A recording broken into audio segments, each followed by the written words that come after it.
everybody, and thank you to everyone for joining us at the latest webinar hosted by the Longevity and Mortality Actuaries Forum. Before we start, a bit of the usual housekeeping, please.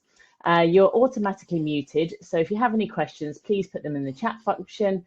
And if you could ask your questions as you think of them rather than keeping them all to the end, so I can make sure I leave enough time to answer them all. Note that this webinar is being recorded and will be available on the UK Longevity and Mortality Actuary Forum website. Now, our last webinar discussed the issue of dark data and how missing data has the power to mislead us. In this webinar, we're continuing on the subjects of data and turn our attentions to the subject of census data. And to discuss this topic, I'm joined today by three colleagues. Cobus is a pensions actuary at Willis Towers Watson. He leads the team that sets mortality assumption guidance for scheme actuaries and provides centralised modelling services, including experience, postcode and stochastic analyses. He chairs the CMI Mortality Projections Committee, which produces the CMI model that is widely used by actuaries to produce mortality projections. Sacha is a longevity actuary with over 15 years of experience of managing longevity and other demographic risks. He's worked in most areas of the market, including retail and bulk annuities, and for insurance and reinsurance companies. Sacha is the current chair of the Actuarial Professions Mortality and Morbidity Research Steering Committee. And Matt is an associate partner at Aon. He has over 20 years consultancy experience, including over 10 years as a specialist in mortality and longevity. He works in Aon's Demographic Horizons team, advising insurance companies and pension funds on setting best estimates and evaluating risk for longevity and other demographic assumptions, both in the UK and overseas. Matt chairs the CMI Self-Administered Pension Schemes Committee, which produces mortality tables that are used extensively in the pensions and insurance industries. So before we start our discussions, I thought I'd open the session by reminding everyone about the census. This takes place in England and Wales every 10 years, with the last one being held in 2021.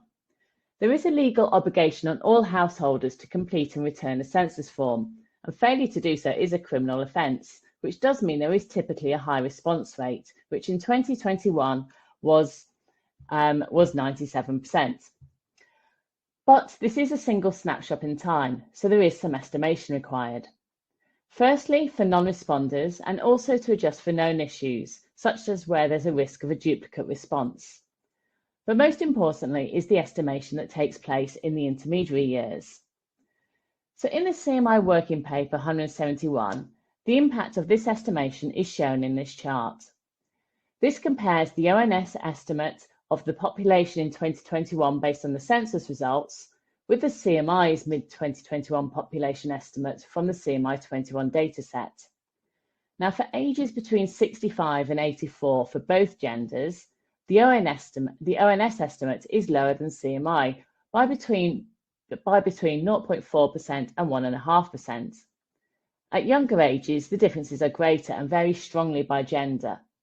The ONS estimate is 7.6% lower than the CMI estimate for males aged 25 and 6.6% higher than the CMI 21 estimates for females aged 31. Okay, so if I can get this to work, apologies. So if we now turn to our panel. So I'm going to start with Cobus. I probably just should have warned you I was going to start with you first. So in your view, does the census provide us with facts, or is there uncertainty in these numbers that needs to be considered? So a census is probably the closest thing to a fact that we can get. It isn't fact itself. Of course, we don't get everyone that responds. There is some biases in who responds and who isn't, and some assumptions need to be made around it. That said, it is the most accurate methodology we have available at the moment to help us estimate or count how many people there are in the UK at which ages they are. Fantastic. And Matt, what's your view on that? Yeah, I tend to agree. I mean, I think the issue really that we've seen, as you kind of alluded to earlier, isn't so much that the census is necessarily wrong. It's that the intermediate numbers that sort of based on roll forward of previous census data didn't match up with the numbers that were coming out of the census. So I think that the census itself is a decent snapshot, and again, as Cobus said, I think as good as anything we're likely to get. It's more the kind of how we do the estimates of the intermediate points and go from census to census is the real concern. Great. Okay, so Sacha, I'm going to bring you into the discussion now, please. So what are the issues that the ONS have needed to consider when using the 2021 census to update their historic population estimates? Hi, good morning, everyone. Well, good morning. Shows how on board I am. Good afternoon, rather. So I think there are obviously always issues when sort of comparing sort of a projection against a snapshot, but I think there are probably two key issues for us as actuaries that potentially influence how we think about it and how we will use this data.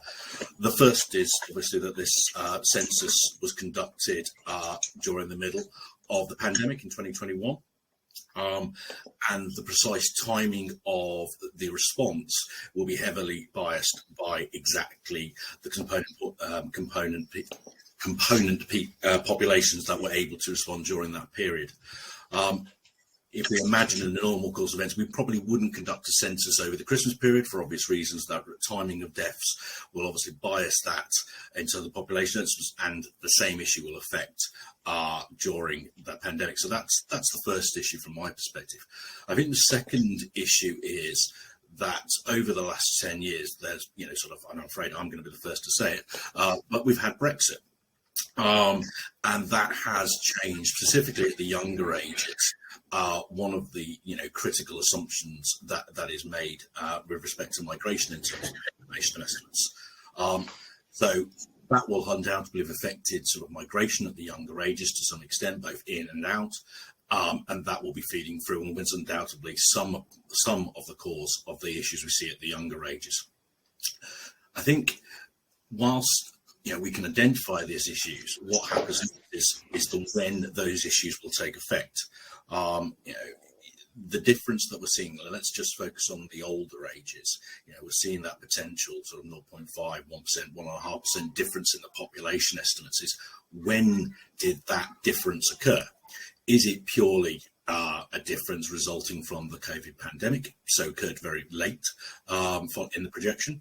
Was it coming through pre-COVID, or has it been an emerging issue since 2011? Is that differential effectively baked into the difference between reality and the model? Quite where we attribute that difference will dramatically influence the assumed mortality improvements that will come out of the CMI model. For example, if we assume it's very late and happens during the COVID period, at which point we will get lost in the overall noise we're dealing with in that period. However, if it was emerging from 2011 onwards, that will probably have an influence in the pre-COVID estimates of population improvement, and therefore have a more perhaps critical influence in terms of how we think about it and how we interpret what we're seeing in terms of the population estimates. Great, thanks, Sacha, and well done on bringing in the Brexit word for us all. Cobus, have you anything to add to that? I think Sacha covered quite a bit there. In terms of aspects that gets accounted for in roll forward, it sounds like it's simple. It should be the number of people you had last time, allow for births, allow for deaths, allow for migration, and it should be that easy. But of course it isn't. Migration is, of course, the most difficult one to measure.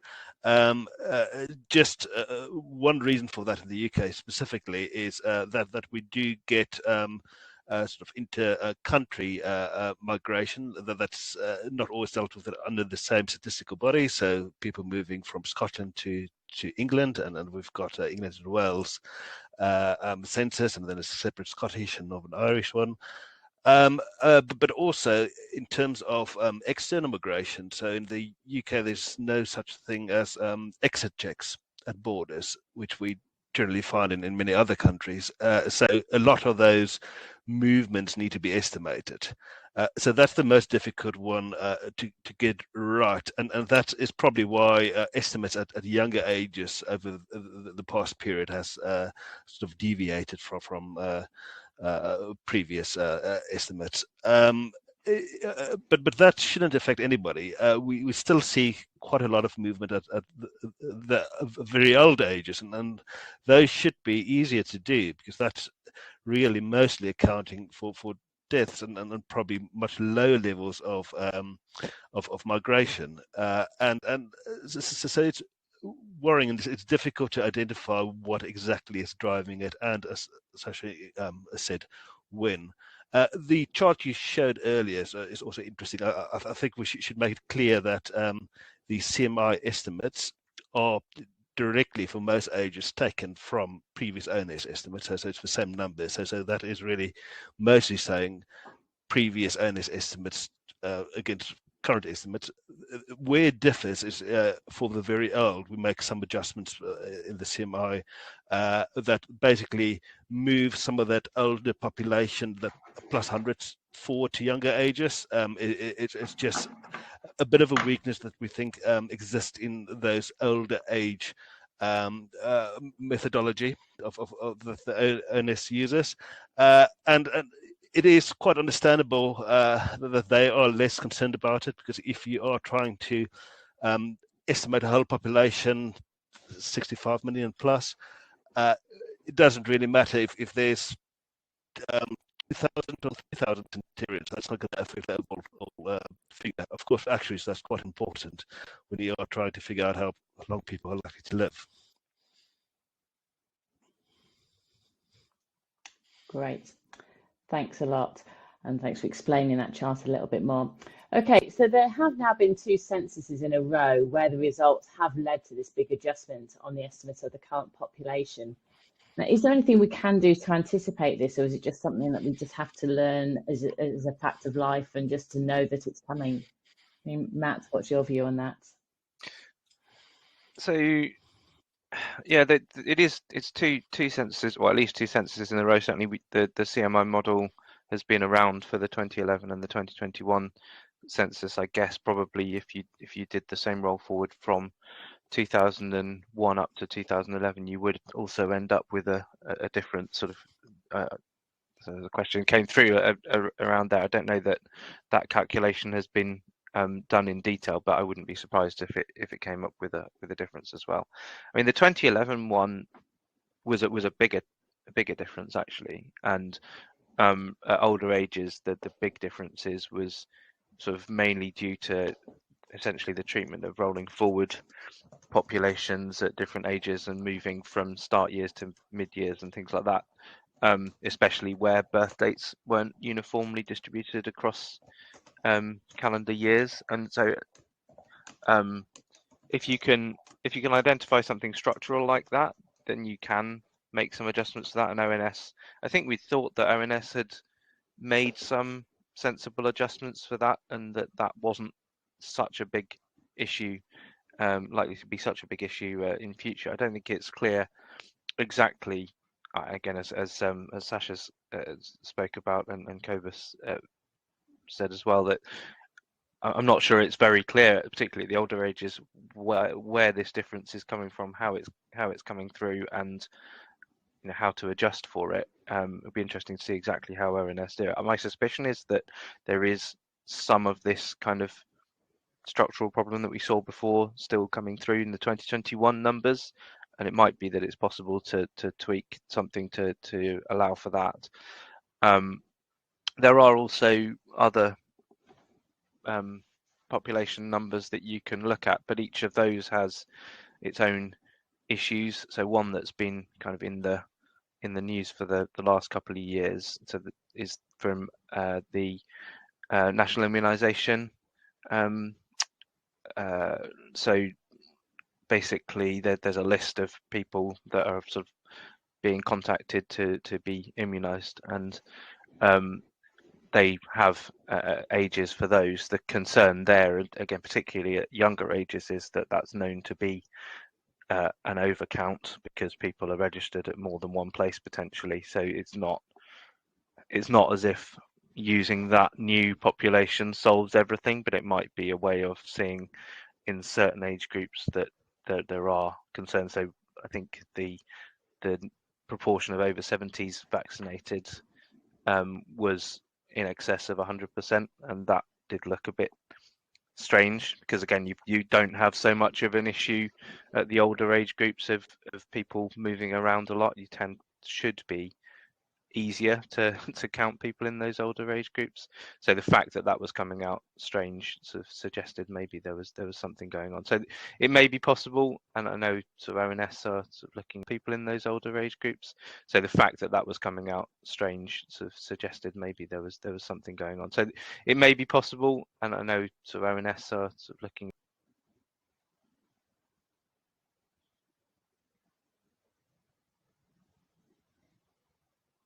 I think Matt may have just frozen. So if I pass over to Sacha, is there anything you could add on to this one? Yeah, I mean, I think to a certain extent it is somewhat inevitable. What Matt's right. I mean, at the end of the day, sort of methodologies can always be refined, but given, sort of we're talking about a response that's once every 10 years, you'll never be able to really be sure whether any actual versus expected is the result of the problem with the E, or something going on during the period, and you could end up in a situation where you're sort of constantly tweaking the methodology, and each time you under and overreact. But I think that's not necessarily too much of a problem. I think as long as we sort of recognise that it is a sort of an expectation, an estimate, and that there is uncertainty and there's potential to interpretation, and that as sort of the experience comes through on the death side, when we're comparing to the population estimates, we can sort of assess where we're at. We tend to view the population estimates somewhat more factual than the deaths being sort of the random variable. In some sense, statistically, they're probably more close to being facts, albeit facts that sort of have sort of random variation, systemic volatility that mask sort of the underlying true level of deaths that should be occurring.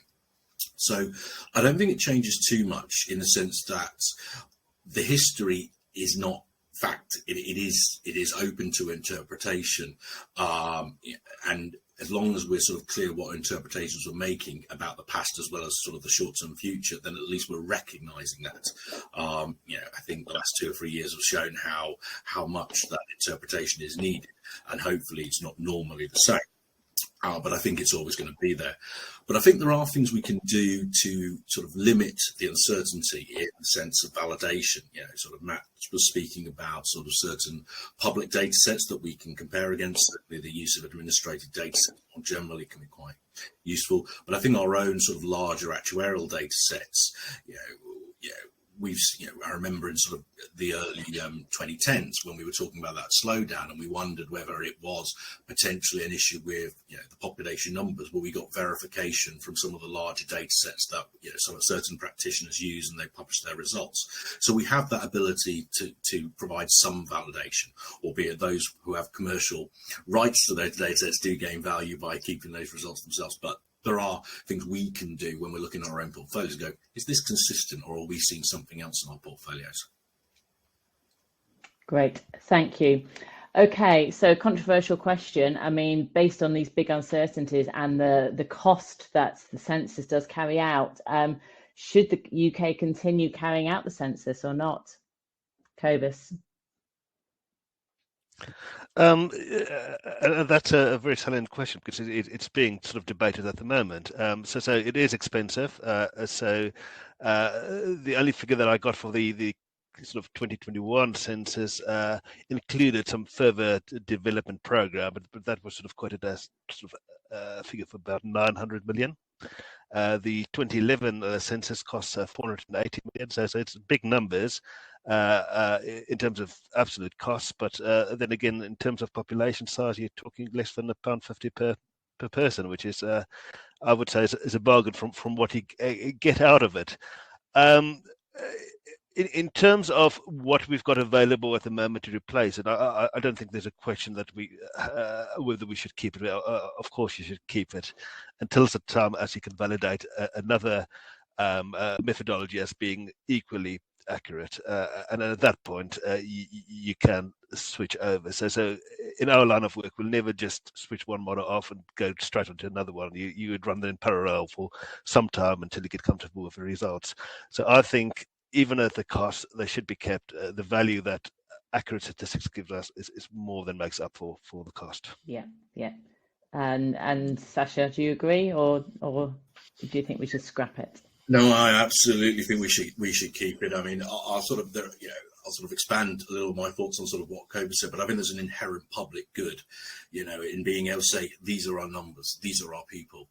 I think a critical part from a democracy is, being able to identify who's in the country and, what's going on, and having that sort of validation such that, in this age of somewhat tenuous grips on information and facts, that I think it's important that we know who the people are. And I think, ultimately that's the primary purpose of the census.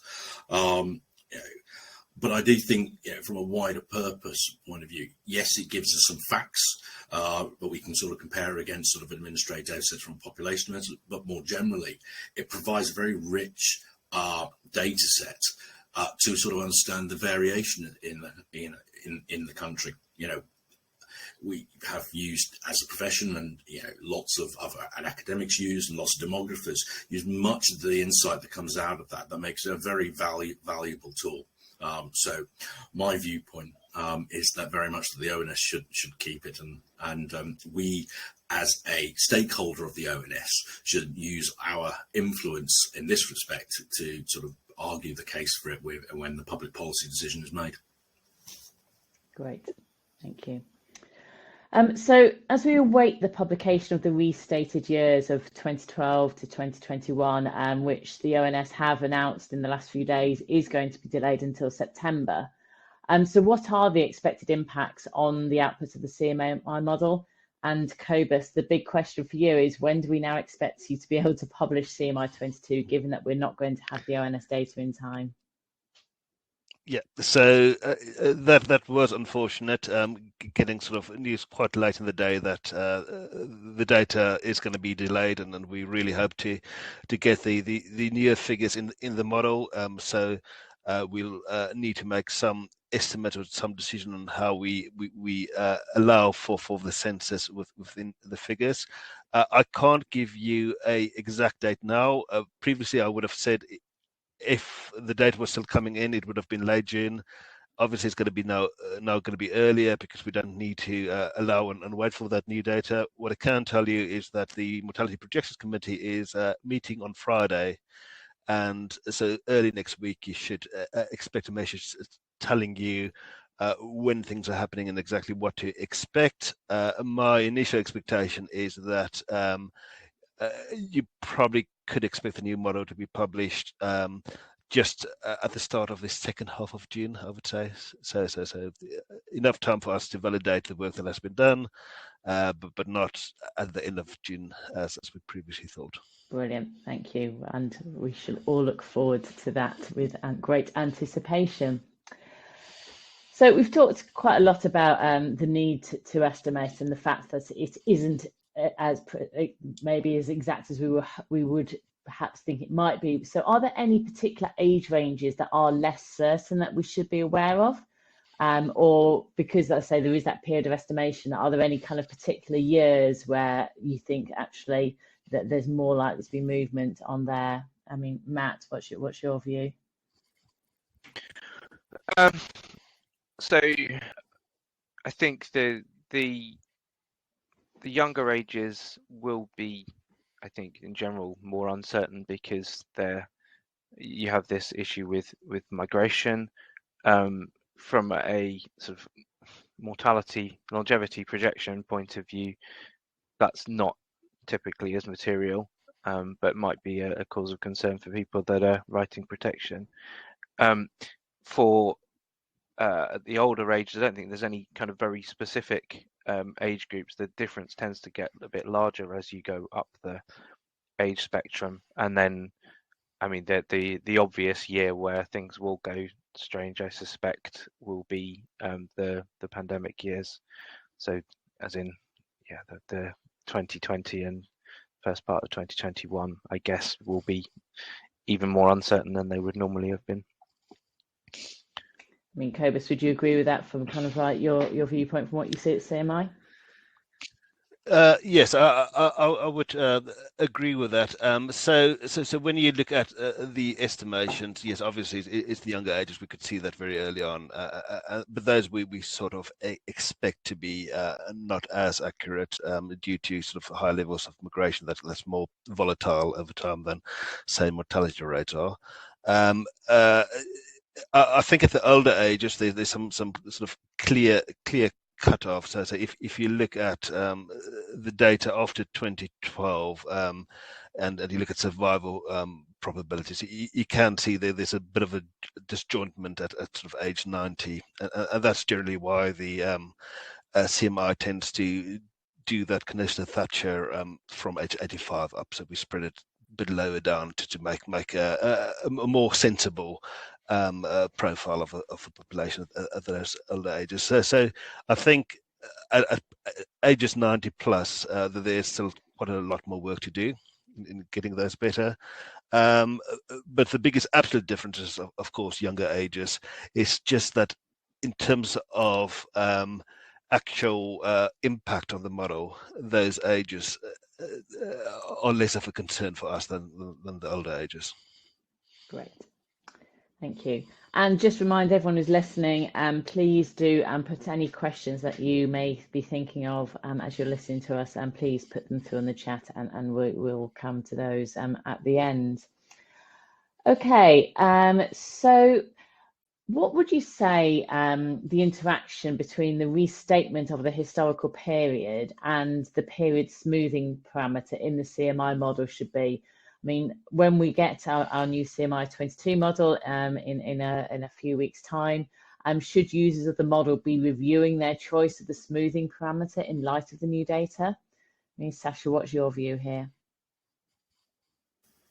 Yeah, I think this is a really interesting question. I mean, in terms of the S-kappa, or indeed the weighting, the effect of these varies from year to year, just by a roll forward of 1 year's data, and a restatement will undoubtedly have some impact. I think potentially the issue is, at least for practitioners, is that I know that there has been a view in certain quarters that the S-kappa in particular can be used as a way of adjusting the level of improvement, and certainly sort of certain examples I've seen have sort of suggested that the weighting parameter on 2021 or 2022 has been used in the same way.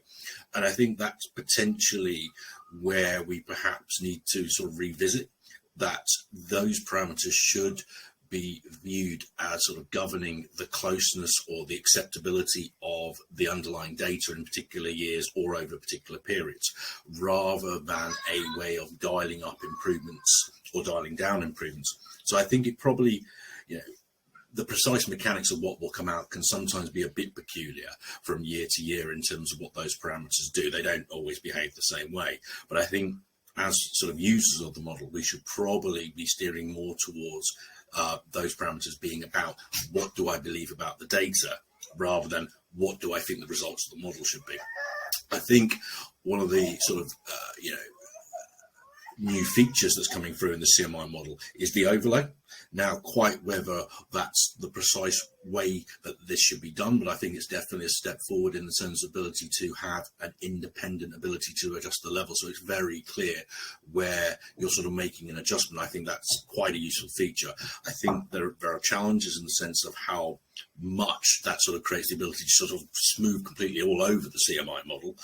But I think separating out one sort of interpretation and how you adjust that base calibration is better than having things being lost in parameters which should be governing your belief in the reliability of the data.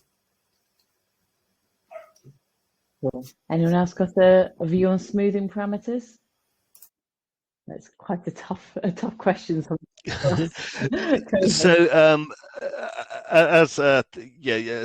so being chair, there's limited amount that I should say. So I'm not going to try to give guidance on it.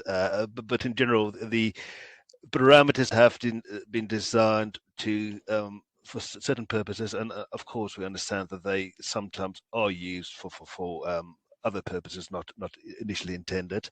So in terms of extended parameters, we've got sort of three main sets. So the first being the smoothing parameter, and that is really just how, in an overall global sense, how responsive you want your model to be to new data. How much are you willing for to vary with each new year of data coming in, and that for me should be a decision made over longer term, not something just decided on a year-to-year basis. You should have a clear rationale, set it, and sort of stay toward it, unless you've got sort of a clear understanding why you want to change it. The second one is the initial addition, and mainly basically what that does is for previous years it just adds a fixed margin of improvements over and above the sort of what you measure from the general population, and the main purpose there is we know that not everyone is equal. You've got different subgroups in the population that experience improvements at different rates. So generally more affluent part of the population have experienced higher and at least in recent time higher and probably a bit more stable improvements. And it's fair to reflect that may continue in the short and medium term, and what the assumption does, it allows for that into the medium term, but then it tapers off to the long term rate, like your other projections. So that initial addition is really to distinguish your population from the general population. And I think that's how that's intended to be used.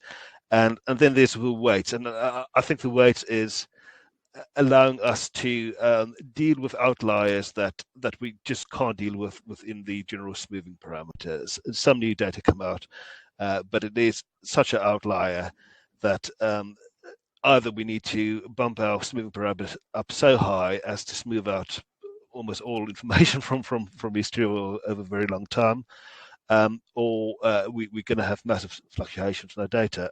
So that's why we introduced it with COVID, and that allowed us to target specific years and saying, we know this is a pandemic here. We don't believe that this informs what the rate of improvement will be in the short term. Let's not allow for it in a model. And I think that's how it should be used. It should be used to reflect views on what is the pandemic impact. Is some of that now, and that's a very, very pertinent question, is some of that experience we've seen, especially in 2022, now indicative of what will happen in the short term? And we've gone sort of part way. So the core parameterization of the model puts 25% weight on that year. We haven't gone the whole hog, which would have had a very big impact. But that's something people can play with if they've come to different conclusions about what 2022 tells us about future mortality, and then you'll have sort of advanced parameters that it can set all hosts of other things, including the new overlay parameters that Sacha mentioned. And for those, I expect it to be used in a few ways. So I think some users will use that to vary your A parameter for historic years when they want to allow for actual experience up to the current date, rather than a fixed margin above, so varying margin. I think some will use it to reflect very short-term expectations. So, of course, the CMI model tries to predict rates into the medium term. So some people may want to allow for a higher mortality rates in the short term and the quick adjustment after a few years, things like that. Also, things like scenario analysis, it could be handy for that, a specific scenario analysis that you can overlay every time. So I think that is a useful development. Great. So yes, I mean, I think the new model, when it is published, it's going to be an interesting one to have both the estimates of the new census data and having 2022 brought into it, which, as we know, has had that much higher levels of death. I mean, Matt, is there anything else you think that we should be thinking about when we start playing with the new model? Sure. Yeah. So the question, very much as Cobus alluded to, is whether or not 2020, or the extent to which 2022 is likely to be indicative of, at least in part, of what might happen in the future. I suppose a couple of things that I've got in my mind on sort of the 2022. One is that, again, Cobus mentioned that CMI haven't gone the whole way towards fully weighting 2022, which in my view makes a lot of sense. If you were to fully weight 2022, it's worth bearing in mind that the model, because if you're zero weighting the two sort of 2020 and 2021, as the way the core model was doing, and then you fully weight 2022, the model is somewhat more sensitive to that new year of data than it would otherwise have been. So I think you need to bear that in mind. The other is, so some people will have used non-zero weights for the pandemic years, again 2020, 2021. So sort of 10% has been quite a common number that's come through, some numbers either side. I think it's going to be important when considering what to do with 2022 as to how the parameters that you're using affect liabilities, life expectancies in the round. So rather than just assuming that you should still be using a 10% weight on 2020 and 2021, because that's what you did in the past, and then 25% on 2022, that you may find that doesn't produce sort of a sensible set of projections, and maybe worth just considering whether overall it's producing a number compared to sort of pre-pandemic expectations that you're comfortable standing behind. So there's various bits and pieces in there. The final one, I guess we might come onto it a bit more later, but is whether it's appropriate for your population. As Caroline mentioned right at the start, I chair the SAPS committee, which looks at pension scheme data, and a lot of people will be projecting liabilities forward for pension schemes, and we have seen, yes, there was a big jump in mortality for pension schemes over 2020. We've done some analysis in 2021, but the data set is quite a lot smaller. But the analysis for the SAPS data, where we've got a consistent data set over that period, is that the impact was not as large of COVID. It was not as large in relative terms as it was in the population. So there's a question again as to the extent to which the impact on your population is the same as what's in the CMI model, which is by definition taking population level mortality data. So there's a few things to think on. Great, thank you. Sacha, have you got anything to add on that one? A couple of bits. Just to sort of absolutely agree with Matt, the variation in the COVID effect has been quite largely different populations and subpopulations, and it does present quite a myriad of patterns, which is interesting, but obviously makes things a bit more challenging. I mean, just to sort of return to the question, what should we expect, from CMI 22? I mean, it's lower mortality improvements. I mean, above all else, that's the key gist of it. I mean, whilst we haven't quite got the official numbers out of the CMI model, roughly speaking, the mortality in 2022 is akin to what we saw in 2017 and 2018. And this sort of reflects, there is quite a lot of uncertainty. On the one hand, at one extreme, has 2019 and then the COVID period itself effectively distracted us from an underlying reality that improvements effectively kept falling through the tens and actually got to zero towards the latter part of the last decade, and effectively haven't moved anywhere else, and it's actually just a hell of a lot of noise. The alternative, at the other extreme, is that 2022 is nowhere near a representative year of what's coming next. It's still heavily influenced by, the direct and indirect effects of the pandemic, and actually those issues may subside quite dramatically. I.e., 2022 is as much a pandemic year as the previous two, just coming through in very different ways. Not in terms of COVID deaths, but in terms of those potentially short-term factors that may diminish. Depending on how you interpret, you take account of those possibilities, can dramatically influence A, where you think you are today, and B, where we're going next. And to a certain extent, the new model, the new data, the population estimates haven't really changed that for us yet. You know, I think the critical thing is that practitioners are very clear about what their potential interpretations are in terms of the underlying reality, which one they happen to believe is the appropriate one for their client or themselves to believe, and then choose a parameterization that is, is in line with that, but also doesn't sort of create a situation, as Cobus was talking about, but and Matt for that matter, where you sort of create sort of volatility in your parameters year to year as you try and get back to your interpretation, because new data will keep shifting you off where you want to be. So those would be my thoughts on where we are and what to expect when it comes. Great, thank you. Okay, so I mean, considering the effects of the census, of the pandemic, and as you just mentioned, Sacha, the fact that since 2009, 2010, mortality improvements have been changing, perhaps from what they were in the previous decade. What potential changes do you think should be considered from the CMI model, which is very, in many respects, hasn't changed a lot from the original 2009 version? And Cobus, things you're as head of the CMI committee, is there anything that you're thinking about? So there has been some big changes, especially in 2016, in terms of the modelling. In terms of when we speak to our users about it, the general reply that we get is that evolution is preferred to revolution. So we should expect incremental changes to the model, probably not big shifts that dramatically changes everything, which is more comfortable and good.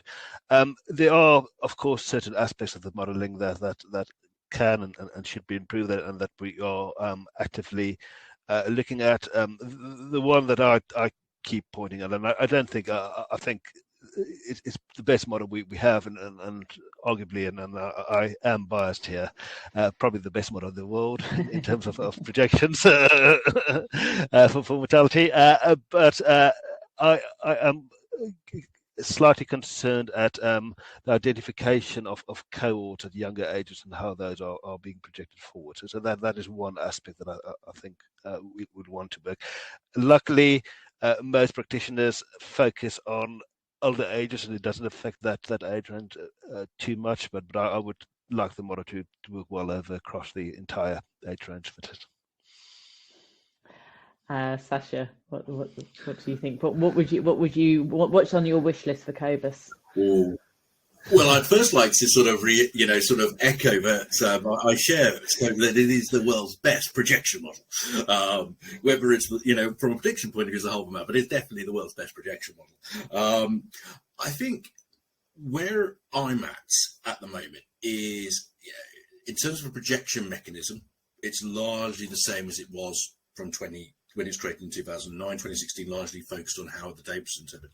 And I think post the pandemic, especially sort of given the sort of shocks we had at the beginning of the last decade, the potential issues that sort of are coming through, I think the time is coming. I don't necessarily think this is right now, because I think we do need to get some level of experience that we think it might be close to normal, if that ever happens, of course, that a systemic review is needed, sort of a wider conversation between the projections committee and not just the users, but sort of let's take a step back.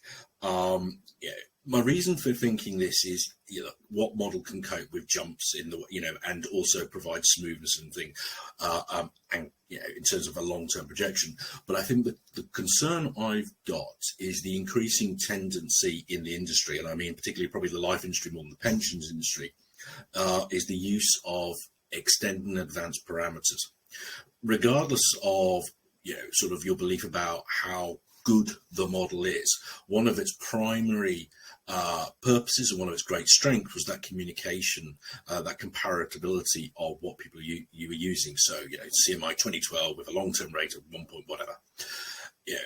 It's getting closer and closer to the stage where effectively people say, I'm using some form of CMI model with some sort of advanced calibration, and the ability to sort of share and communicate what we're doing is becoming more and more complex.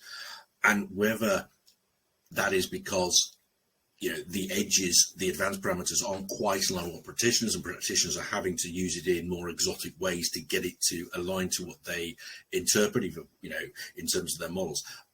I think is possibly, we're losing something there. Now, quite how we would tackle that, I don't know. Maybe my view is that potentially we can expand, some of the, extended parameters or, into user parameters. Maybe we could agree 3, 4, 5 particular elements that users will typically vary, such that we can, it's not as simple as just the long-term rate, but that it allows something which is more standardized. So I think there's definitely something we should look at there. And I also agree in terms of some of the advanced parameters, the convergence period example was set in 2009, and really probably do need sort of a review and a refresh in terms of whether, they reflected the pattern that will be observed then, but whether they're really what we should be expecting now coming out of the pandemic, going forward, I think is obviously debatable. So that would be what I would be looking for is sort of a grand conversation about what a fundamental refresh should be, albeit maintain the same base structure with this shouldn't be a throw it away start again, but rather a sort of an agreement on sort of a default calibration and a belief on what our user and what our advanced parameters, such that we can regain the communication power of the CMI model. Great. Obviously, Matt, so it seems we've got Cobus here. Matt, what's on your wish list for the CMI model? Anything? Or has it been covered? Yeah, I would say I think most of it's been covered. I think it's mainly from my perspective. Don't make it more complicated. Keep it relatively straightforward.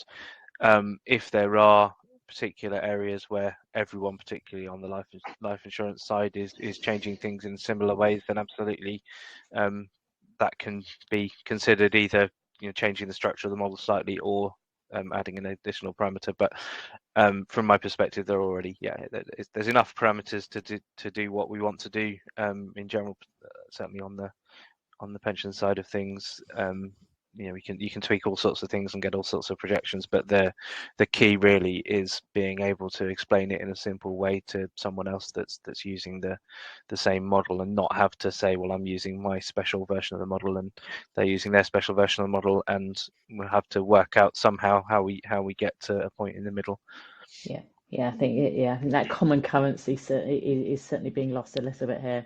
And we've had a comment on the chat that agrees that convergence periods are a good job, so a good thing to perhaps look at. So Cobus, I think you may have something to add to your to-do list, because I'm sure it's quite a short to-do list anyway. And to be fair, actually, it is on the to-do list already. Excellent. Or on a heat map. But everyone loves a heat map. But not for CMI 2022. Yes.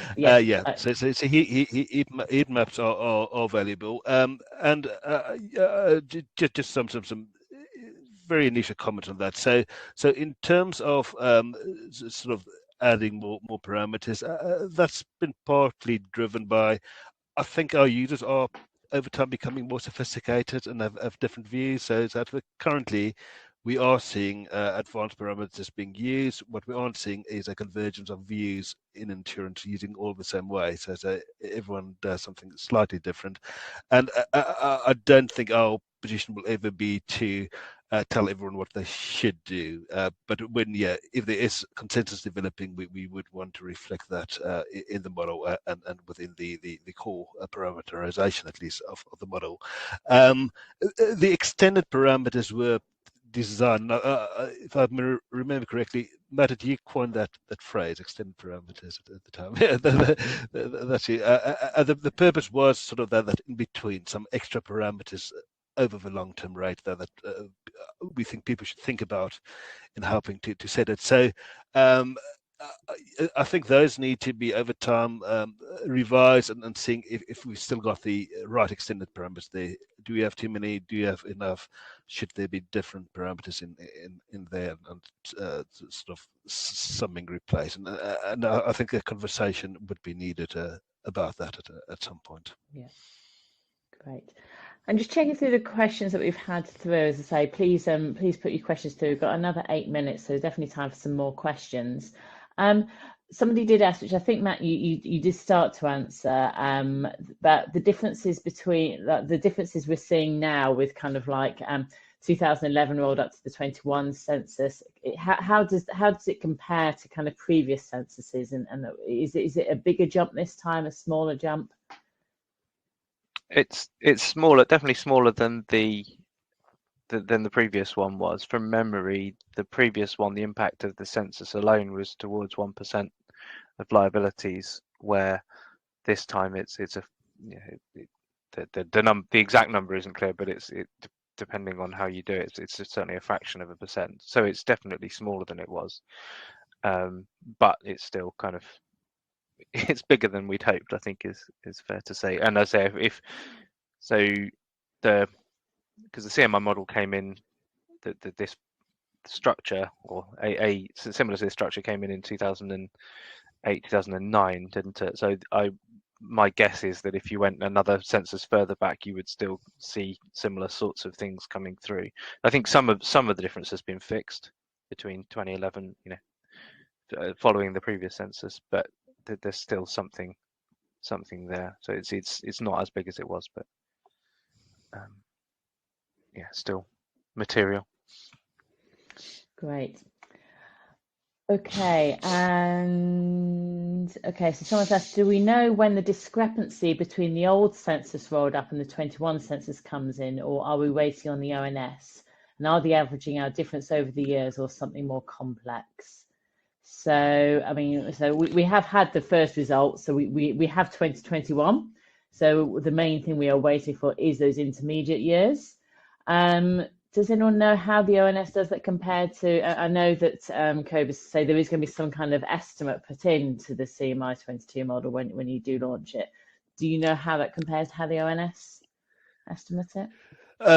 So I think that's the big question, and why we were so keen to get that ONS data in is so normally you expect sort of variances to curve relatively uniformly over time. This time we know there have been sort of big events. There has been Brexit, again, I can also use the B word, and also, of course, the pandemic. And those were towards the back end of the period. So whether the corrections are done sort of uniformly or more back-end loaded is going to have an impact on how much the model is affected. I think there's good reasons to expect it to be at least slightly back-end loaded this time, but who knows really? I don't know what the analysts are doing, and I think they probably have a good idea, but they have sort of delayed until September, so they probably want to have a very good look at the estimates they make before they publish anything. Right. And will you when it comes to kind of like CMI 23, is there a discussion to be had about, okay, no, actually we're happy with the way that we've estimated it, or will you revert to the way that the ONS does? So alongside the work that ALIS is doing, is they are also looking at higher age estimations, and that is also expected in September publication on that. So we'll watch that very closely to see what changes they do propose and what things that they make, and it could be at that stage we conclude that we don't need to make any changes more at older ages, but it is unfortunately no wait and see. We want to see that before we change anything. Yeah, great. Okay, and a question on when the ONS do release their intermediate population estimates, will they revise their historic death data at all? Sacha, I think you made a comment earlier that actually the death data does tend to be a lot more accurate than the exposure data. So are we expecting death data to be updated? I wouldn't have thought so. I'll wait for Cobus to go completely disagree with me in a second, but in the sense that they are taken on actual reported deaths. You know, we're pretty good at capturing those with, you know, some obvious uncertainties in certain places, such that, you know, it's the population where there's more uncertainty actually than the death data. So I wouldn't expect there to be any natural reason for the death data to change. Yeah. Yeah. So we take that's from the registrar's office, directly taken from there. It should be accurate. I have challenged them before on that, and just asking, because my starting point is that I see death data as accurate, and the population estimate as more volatile, more of an estimate. I have challenged on it, and ONS, when challenged, they sort of confirmed the sort of same stance. They also view deaths as much more rigid than the population estimate. Great. Okay, I think we've time for one more question, and I suspect it may be somebody from north of the border. Yes, so we have been very England and Wales orientated today, because that is what the census does cover. We've had a question: does the timing of the Scottish census, which actually happens a year after England and Wales, affect any allowances that the ONS make for intra-UK migration, or does it have any other impact on the data or the CMI model? I think the answer to that, normally, no, the England and Wales would go ahead. This time they actually did mention something about wanting to have a closer look at those figures when allowing for the revisions. So that's part of the reason that was given for the delay. Great, thank you very much.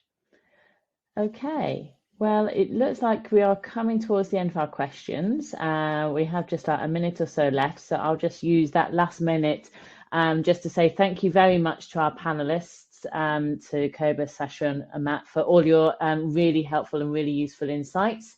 And hopefully we all feel better informed. All looking forward to the publication of the CMI model. We heard it here first. Going to be in June, perhaps the beginning of the second half of June. So we look forward to that, and I think it's definitely worth opportunity to say thank you to everyone on the CMI Projections Committee for the work that you do put into this tool, which we all rely on. And I think not many people necessarily understand that this is volunteers that do put their extra time into doing this, and all the other committees as well, Matt and the SATS committee, and obviously the MRSC for Sacha. So thank you very much to everybody. As I mentioned earlier, there will be a recording of this webinar on our website, which is www.lmaforum.org.uk. And keep a lookout for our next webinar, and I look forward to hosting another webinar again with you all soon. So thank you very much.